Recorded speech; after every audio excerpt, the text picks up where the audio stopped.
دبا لے اور آخرت برباد کر لے، کسی کا پلاٹ دبا لے اور آخرت برباد کر لے۔ اصل آخرت ہے بل تؤثرون الحیات الدنیا والآخرۃ خیر وابقی۔ تمہیں پتہ نہیں ہے کہ وہ جہاں ہے کیا، تم دنیا جیتی دنیا کے پیچھے بھاگتے ہو، چند ٹگوں کے عوض تم دنیا کا سودا کرتے ہو۔ جس نے کسی کے 3 پیسے دبائے ہو تو قیامت کے دن تو اس کے پاس اس کو دینے کے لیے سرمایہ نہیں ہوگا۔ ویسے تو قبر میں کوئی لے کے جاتا بھی نہیں ہے، اور اگر کسی کی قبر میں سونا رکھ بھی دو تو کیا کام آ جائے گا؟ ہیرے جواہر موتی اس کے کفن میں ڈال دو تو کیا فائدہ اس کا؟ سکہ چلتا ہی نہیں ہے، راج الوقت ہی نہیں ہے سکہ۔ اور وہاں کوئی جو ہے وہ کرنسی ایکسچینج بھی نہیں ہے کہ وہاں سے تبدیل کروا لیں، وہاں تو پہلے سے عمل بھیجے ہوئے ہونے ہیں۔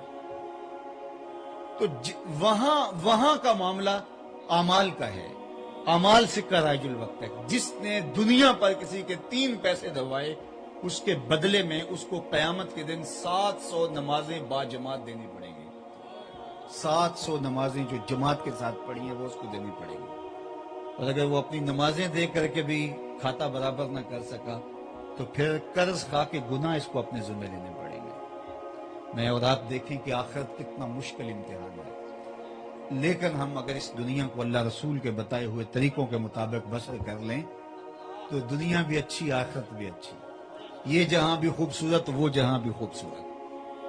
تو فرمایا بل تؤثرون الحیات الدنیا والآخرۃ خیر وابقی۔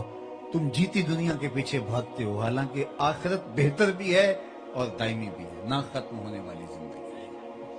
اللہ اکبر۔ جنت میں جنتیوں کو جب یہ اتنی جگہ مل گئی، اور سب سے کم درجے کی جگہ میں نے بتائی، دنیا سے 10 گنا جگہ، تو یہ تو سب سے آخر میں جانے والے کی جگہ ہے 10 گنا دنیا سے، تو داتا گنج بخش علی اجمیری کی جاگیروں کا عالم کیا ہوگا؟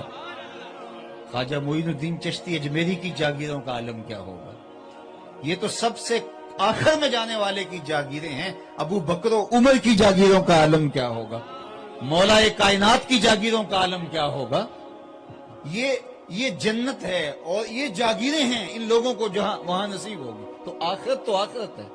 اچھا، اتنی جاگیریں مل گئی، آسودگیاں مل گئی، اور یہ بھی کہہ دیا گیا کہ اب تمہیں موت بھی نہیں آئے گی۔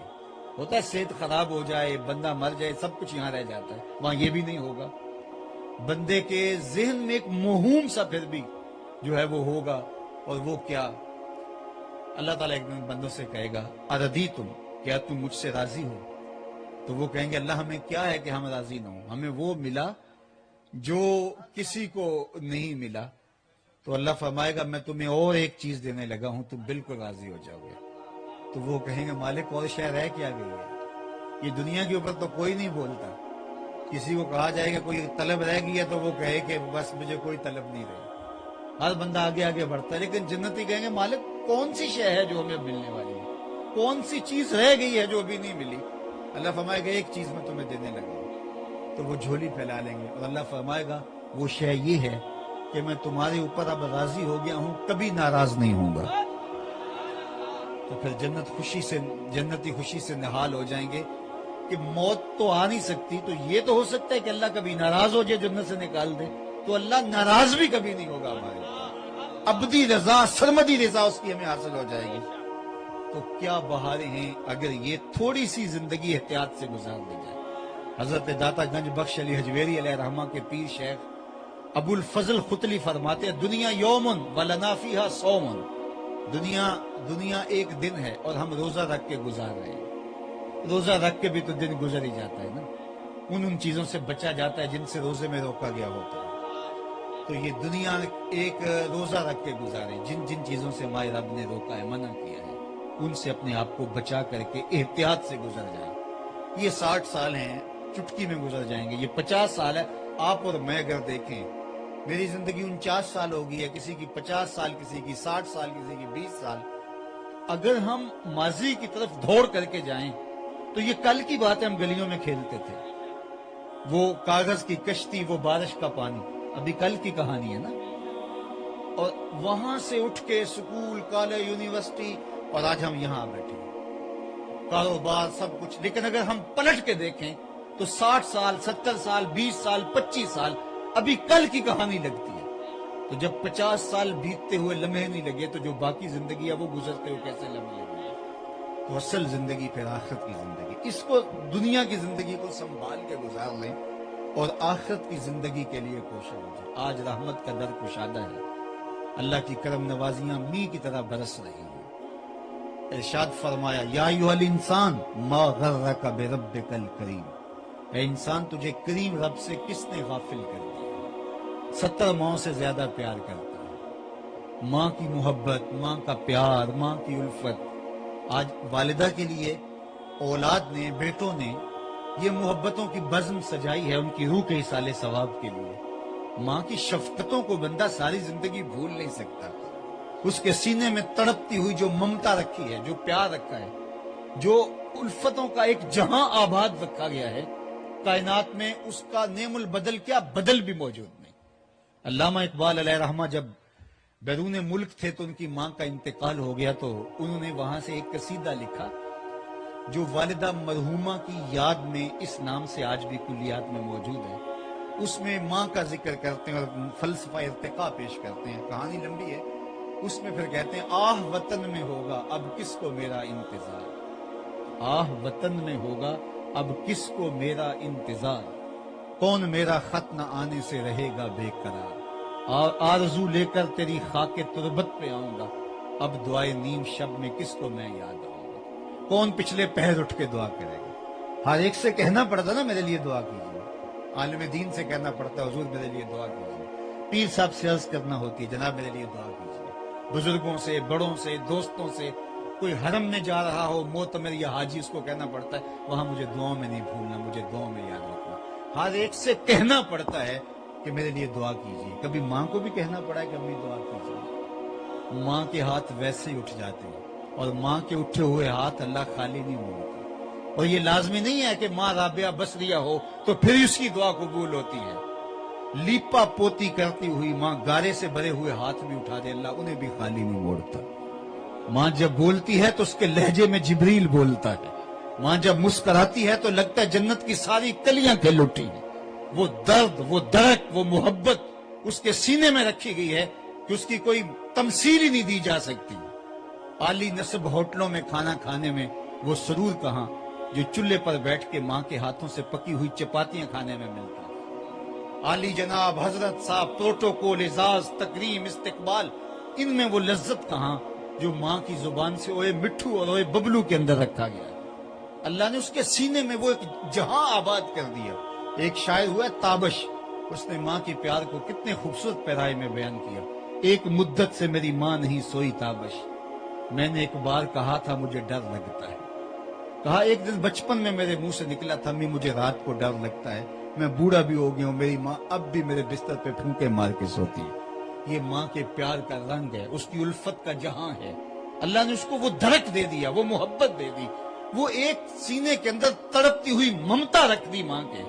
اللہ اکبر. اولاد کے لیے مائیں کس کس مرحلے سے نہیں گزرتی. غریب مائیں اپنے بچوں کا پیٹ پالنے کے لیے کسی کے میلے برتن بھی مانجنے پڑے تو اس سے بھی گریز نہیں کرتی. غلامی برداشت کر لیتی ہیں. شہر میں آ کر پڑھنے والوں بھول گئے ہو کس کی ماں نے کتنا زیور بیچا ہے. مائیں کن کن مراحل سے گزر کے اپنی اولاد کی تربیت کرتی ہیں. مجھے بتاؤ ماں اولاد سے اتنا پیار کیوں کرتی ہے؟ تو آپ سب کا ایک ہی جواب ہوگا کہ ماں نے اولاد کو جنم دیا ہے. تو میرے اس جملے کی طرف توجہ. جس ماں نے جنم دیا اس کے پیار کا کوئی ٹھکانہ نہیں ہے، تو جس رب نے خلق کیا اس کے پیار کا ٹھکانہ کیا ہوگا؟ ماں نے جنم دیا ہے، خلق نہیں کیا، تخلیق نہیں کیا. جنم دینے والے کی پیار کو کسی ترازو پہ نہیں تولا جا سکتا. یہ سڑکوں کے کنارے پر آج کل بڑے بڑے ہیوی کنڈے نصب کر دیے، پورا کنٹینر تول لیا جاتا. تو میں دوستوں کہا کرتا ہوں آج تک کوئی ایسا ترازو ایجاد نہیں ہوا جس پر ماں کے پیار کو بھی تولا جا سکے. اللہ اکبر. ماں تو ماں ہوتی ہے اور اس کی کمی انسان جس بھی مرحلے پہ چلا جائے ماں کی کمی کبھی بھی انسان جو ہے وہ اس کو پوری ہوتی نہیں دیکھتا. میں اور آپ کیا، میری اور آپ کی حیثیت اور اوقات کیا، خود امام الانبیاء نے اس کمی کو محسوس کیا. ایک دن حضور مکے سے ہجرت فرما کے جب مدینے تشریف لائے اور وہاں نماز عشاء پڑھانے کے لیے حضور تشریف لائے تو تا حد نظر صحابہ منتظر تھے جو ہی حضور حجرہ انور سے باہر نکلے تو ادب سے کھڑے ہو گئے. بس یہ منظر دیکھنے کی دیر تھی کہ حضور کی آنکھوں سے آنسو رواں ہو گئے. انسان نے غم کا دور دیکھا ہو، بعد میں خوشحالیاں مل جائیں تو انسان ضرور آرزو کرتا ہے کہ میرے ماں باپ نے میرا وہ بدحالی کا زمانہ دیکھا تو آج خوشحالی کا زمانہ بھی دیکھتے تو کتنے خوش ہوتے. جتنی خوشیاں باقی لوگوں سے تو اپنی خوشیاں بچانے کے لیے تعویذ ڈالنے پڑتے ہیں، اپنی خوشیاں بچانے کے لیے تو جو ہے وہ حصار کرنے پڑتے ہیں، لیکن ماں کی بے لوث دعائیں، ماں کا پیار. اب اللہ کے محبوب علیہ الصلوۃ والسلام آپ جانتے ہیں جب پیدا ہوئے تو باپ کا سایہ سر پہ نہیں تھا. 6 سال کی عمر تھی، اپنی والدہ کے ساتھ مدینہ المنورہ گئے جو حضور کا ننیال تھا. واپسی پر ابوا کے مقام پر سیدہ آمنہ سلام اللہ علیہا کی طبیعت خراب ہو گئی. انہیں لگا کہ یہ بیماری جان لیوا ثابت ہوگی. انہوں نے سیدہ برکہ کو بلایا، ام امن سلام اللہ علیہا کو، کہا کہ میرے بیٹے کو بحفاظت امیر قریش عبد المطلب تک پہنچا دینا. اور خود انہوں نے اپنا تپتا ہوا بخار سے ہاتھ حضور کے سر پہ رکھا. اور سیدہ آمنہ حضور سے کوئی بات کرنا چاہ رہی تھی، لیکن ضبط کے بندھن ٹوٹ گئے اور چھم چھم آنکھوں سے آنسو برسنے لگے. سیدہ آمنہ حضور سے بس جو باتیں کرنا چاہ رہی تھی نہ کر پائیں، لیکن 2 باتیں انہوں نے کی. سیرت کی سب سے پہلی کتاب ابن حشام میں یہ واقعہ موجود ہے، باقی کتب میں بھی. تو سیدہ آمنہ نے کہا، بیٹا ہر نئی چیز نے پرانا ہو جانا ہے، ہر باقی نے فنا ہو جانا ہے. میں بھی جا رہی ہوں، وَذِكْرَ باق وَوَلَدْتُ طُهْرَ، لیکن میرا ذکر نہیں مٹے گا. تیرے جیسا ستھرا بیٹا چھوڑ کے جا رہی ہوں. جن ماؤں کے بیٹے اچھے ہوں وہ ماؤں کا ذکر مٹنے نہیں دیتے. کہا کہ بیٹا میں جا رہی ہوں لیکن میرا تذکرہ نہیں مٹے گا، اس لیے کہ تیرے جیسا پاکیزہ بیٹا چھوڑ کے جا رہی ہوں. یہ آخری لفظ تھے کہ سیدہ آمنہ کا وصال ہو گیا. حضور ماں سے لپٹ گئے کہ امی آپ آگے بولتی نہیں. 6 سال کی عمر ہے لیکن خاموش ہو گیا. چمن بولتا. وہ کسی نے کہا تجھے کن پھولوں میں ہم کفن دے، تو جدا ہی ایسے موسموں میں ہوا جب درختوں کے ہاتھ پھولوں سے